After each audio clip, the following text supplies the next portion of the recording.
Sharapova মানে শুধুই নিখুঁত ফোরহ্যান্ড কি ব্যাকহ্যান্ড নয়, শারাপোভা মানে সম্মোহন, যার অমোঘ চৌম্বকীয় আকর্ষণে মোহিত টেনিস কোর্ট থেকে ফ্যাশন র্যাম্প, প্রতিভা আর গ্ল্যামারের বিরল যুগলবন্দি।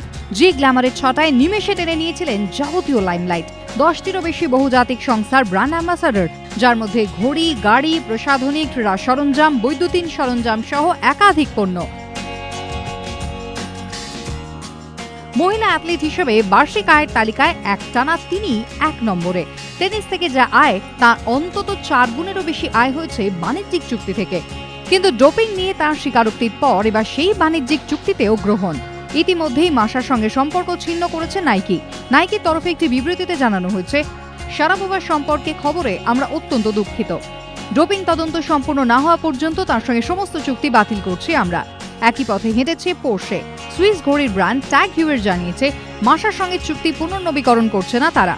ডোপ বিতর্কের ছায়া পড়তে চলেছে শারাপোভার ক্যান্ডি লাইন সুগারপোভার ওপরও।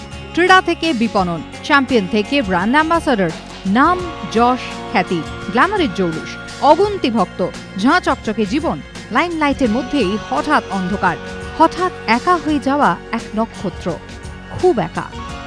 এবিপি আনন্দ।